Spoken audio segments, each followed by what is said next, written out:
everyone's favorite thing to do. And no, it's not too early. It's never too early to do a redraft. I would do a redraft the day after the draft if I could. I get the number one pick so that you get the Jaguars. And we're not changing any trades. We're not trading any of these picks. And with the Titans, I am sticking with Cam Ward at number one overall. It's obviously not been the slam dunk Jaden Daniels rookie season, but it's been more than encouraging enough, especially given that like what he just did to the Seahawks was wildly impressive given the level of difficulty that I'm not coming off it whatsoever. Yeah, this feels like you have your guy. Some of the caliber, the difficulty of throws that he's making without a super offensive line or super dynamic receiving threat with him, you got to keep him at number one. Here's where we get a little fun. Here's where we make things interesting. Number two, the Jaguars take Teteroa McMillan. And no. McMillan at two is not to take away from what I think of Travis Hunter, who can be a very, very good receiver or corner, wherever you want to play him. But I do think that the Jaguars needed a receiver. And I think playing Travis Hunter both ways, I thought it would be cool. I thought they would play him more at corner than receiver, but it's clear that they need the help at receiver more. And because he hasn't been as constant of an impact player this season, I think Teteroa McMillan instantly raised the floor of the Panthers receiving game. He instantly raised the floor of that receiving offense, raised the ceiling as well. And I just think Trevor Lawrence would be much more confident throwing passes to a bigger body guy who can take some of the hits, create separation. I think McMillan at two is reasonable given what Travis Hunter hasn't been able to do this season. Oh, JP, are you sure you want this to air? We can cut this. It's not too late. No, let's do it. Let's light this candle. Do you really want Big Cat Country coming for you? Let's light this candle. No, I don't disagree. It won't, and it's one because I think that's how good T-Mac's been. I think he has been exceptional. I think he's a true number one. I think he's a borderline top 10 receiver in the NFL right now. And when that's the case, it's like, do you want this? It's like that Family Guy segment. It's like, it could be anything. It could be even be a boat. It's like, you got the boat. Why not just take the boat in a redraft if you could? Why not just take the guy who's darn good right now in Teteroa McMillan? And with Travis Hunter, I think one of the underrated aspects of the playing both ways thing, especially if you're not going to do both full time. And I'm still not putting that completely past him, but with the injury and what we saw this year, it's like, that's a long shot. It's kind of the headache of having to carve out as a coach a role specific to him, that you have to think about him almost every single game and like, how many snaps is he playing? What package is he in? It's like, it's a part of your team that is more, takes time out of your week. And if he goes down, it takes a role out of the team that then doesn't exist because no one else is going to do that. So like, it's just another piece that some coaches don't want to have to deal with. And I wonder if going forward, we're going to see him just dialed into one or the other. I think we're going to see him dialed into one or the other moving forward because of that knee injury. And I think they're just going to mix in like special packages. Like if they want to play him at receiver, he'll be receiver full time, and then mix in like, hey, we're playing a team with two great receivers. You're going to mix in at corner for a couple plays instead of trying to truly be a full-time player. All right, I'm at number 3. I got the Giants. I debated Jackson Dart here because I think if you ask Giants fans, hey, between Jackson Dart and Abdul Carter, like, which would you rather have going forward? I think they'd say Dart. But I'm going to stick with Abdul Carter. I think he is on the verge of being special. I think it's worth noting that it's still only his second year playing off the edge of his career. And he's already like a high-end impact guy. Needs to finish more plays.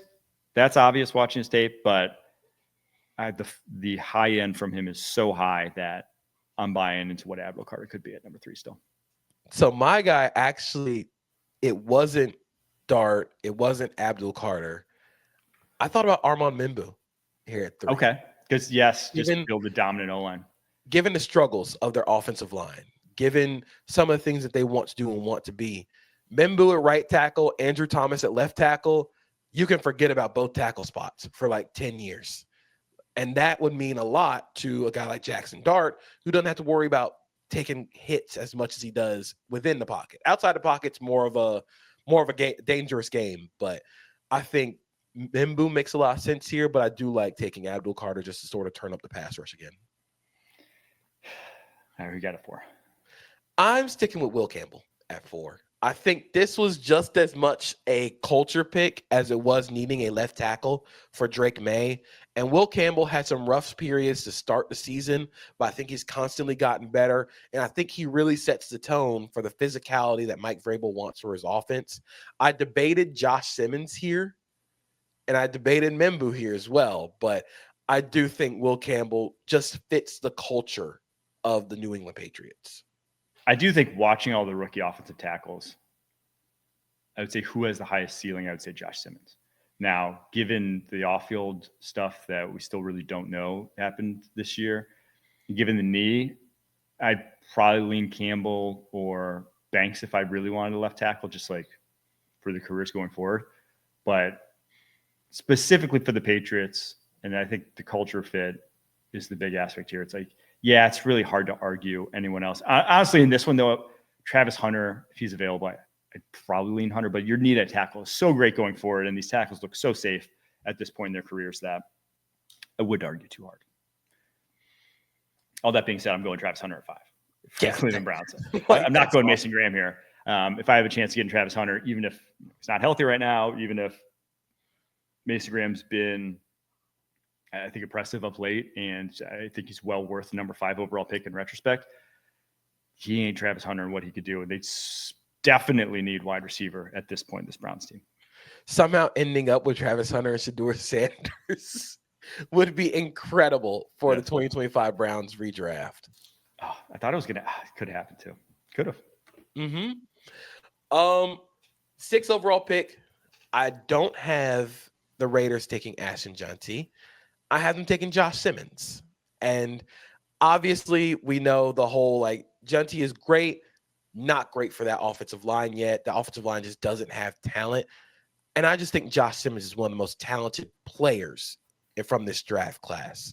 Like, the stuff that he's doing right now at left tackle for the Chiefs, I think he had an awesome game against the Colts on Sunday. Multiple highlight reel blocks. I clipped a few of them on Twitter where he's just like, he's snatch trapping and flattening guys. Like, he really does remind me of Christian Darrisaw with how just effortless it looks for him. And putting him at right tackle, you can put him at left tackle. I just think you need that talent in the room. Yeah, I do think in retrospect, the Raiders, any offensive lineman would have been better than what they did at 6, or would put them in a better situation going forward. But yeah, safe to say Ashton Jeanty's not making our top 10 in this redraft. All right, number 7, New York Jets. You just can't go against Armand Membo. He's too good at what they want to be. His ceiling as a run blocker seems limitless. I debated quarterback for a lot of these teams, and obviously quarterback being Jackson Dart. But I'll just say right now, he didn't make our top 10. And for me, specifically with the Jets and the Saints, who I have coming up next, I just think the timeline is such that you're going to want to draft it this upcoming year or the year after. The timeline's pushed so far out now for these teams that I would rather take the wild card because they'll probably draft number 1 overall or in the mix of number 1 overall, 2026 or 2027. That's just where these teams are at as franchises. That I think that wild card of what that draft pick could be in the future at quarterback is just a little more exciting to me than Jackson Dart right now. So I went Armand Membo. This is as much a cultural or a identity pick as much as it is like Armand Membo is fantastic. What you want to build in New York is an offensive line that has talent, athleticism, and can run the heck out of the football. And Membo's been great. I think he's been awesome. And he's setting up for, with Olu Fashanu, Armand Membo, forget about tackle spot for next 10 years. Yep. Number 8 pick, the Carolina Panthers.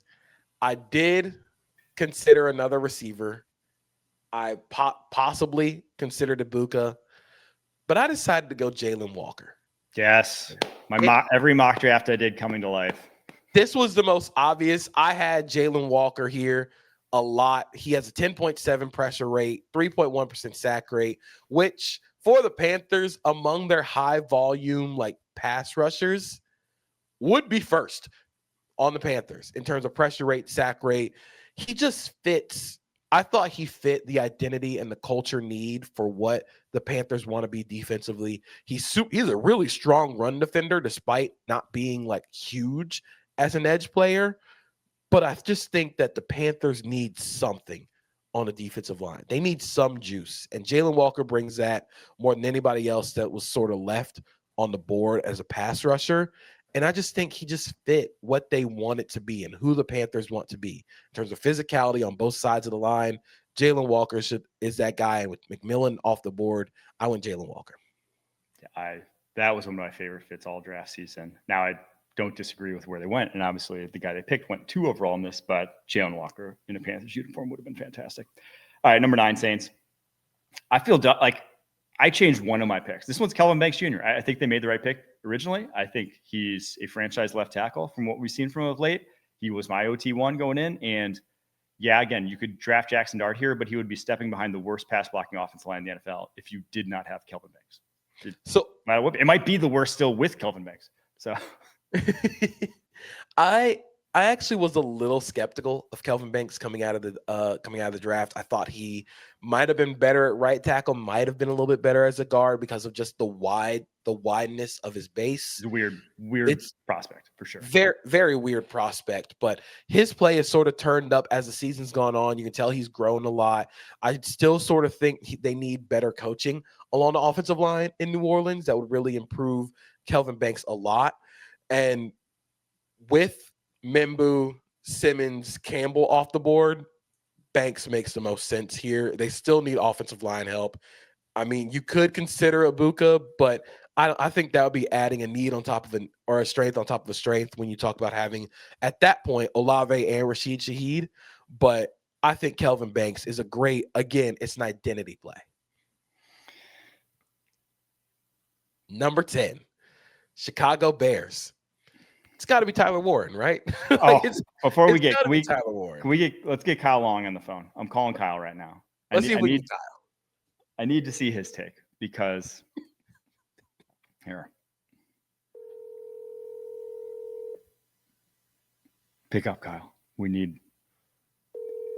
Because he's been Colston Loveland's biggest hater until recently, and always laments that Tyler Warren would have been the pick. Come on, Kyle. We need you. Maybe he's on camera right now. Yeah, he might be going on HQ. He might be on HQ right now. We may have ran too long. Tyler Warren, no. Tyler Warren I just think he's incredible. After the catch, some of the screen game stuff that he does. It took a long time for Loveland to really get incorporated into the offense in Chicago, where I think Warren can just be instant impact. I think with the ability after the catch, he meshes a lot better with what the Bears want to do. Obviously, Loveland is going to be a great player, but Tyler Warren's already one of the best tight ends in the NFL. See, I go back and forth on this because I don't want to say I knew this was going to happen with Tyler Warren, but it was obvious. It was obvious watching him in college that like he would be a very solid starting NFL tight end. With Loveland, it was always the upside was higher. It was always like, hey, he can actually get vertical at a better rate. He can maybe go win on the outside a little bit more down the field. So I don't think I would have changed the pick. I don't think I would have gone Warren over Loveland specifically for them. Now, other teams, like if it was, if you're the Panthers, I would have gone Warren over Loveland. Like Panthers need someone who's just reliable for Bryce Young, right? Maybe that one I want the guys a little bit more NFL ready. Oh, here, Kyle's calling me back right now. Perfect. Kyle. Yo.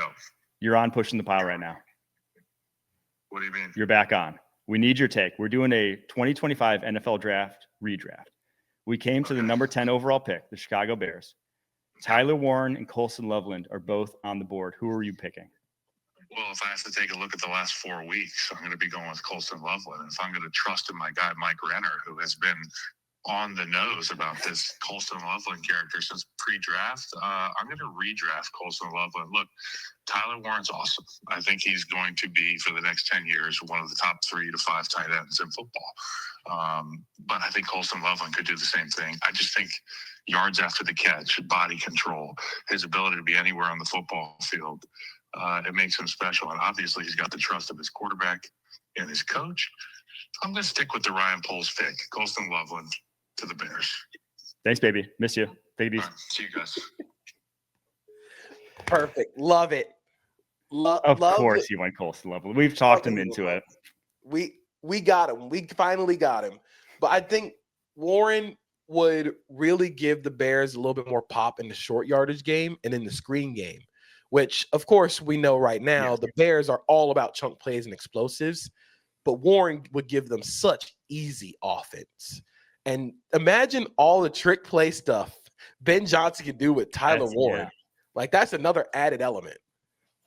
I do think, though, Loveland has been awesome as a blocker. Or, like, not awesome, but, like, he was not billed as a blocker. He was billed as, like, the receiver of the two. I think he gets very underrated, and he's only 21. He's 2 years younger than Tyler Warren.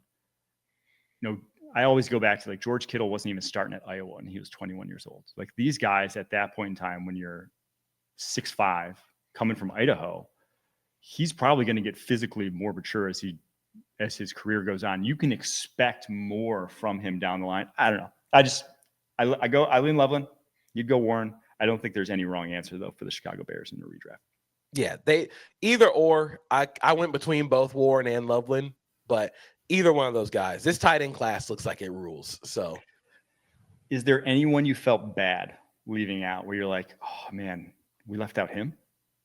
I felt bad leaving out John T. I really did. Like, he's such an awesome player and is so cool as a runner, but I just don't think any of these teams are really ready for a running back. You know, like you could maybe argue the Browns at 5. I think you could maybe argue for, like, maybe the Saints if you want to get off of Alvin Kamara, or even, like, you could argue the Bears. That's the one team where I was like, okay, Junty makes sense here, given sort of the inefficiency of DeAndre Swift and Kyle Monangai, but I felt bad leaving him out. I felt bad leaving out Walter Nolan.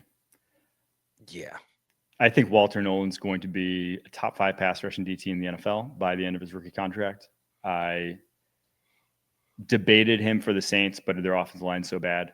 I think he is, what we've seen from him is nothing short of special for a rookie DT, and he'll only get better as I think there's a next step in his development that's truly, like I said, top 5 DT in the NFL, sort of special with how twitchy he is, his short area ability, how he can penetrate. I just think there's so much there to work with. I also, again, sticking to the priors that I had going into the draft, Will Johnson should have been a guy that was going. I still had a lot of high hopes in, even with the knee injury, and he has been incredible for the Cardinals, and just the splits with him on the field versus off. The Cardinals have built something on the defensive side of the ball. They have young, very good players on that side of the ball. It's just about finding the quarterback. But I felt bad leaving out John T. and Will Johnson. It's crazy. The Cardinals knocked their rookie class out of the park. Knock it out of the park. Now, both guys have been banged up, which is part of it. But you think usually when you knock a rookie class out of the park, it's like, oh, we were better next season. A lot of their moves hit. It's just the offense was such a disaster this season.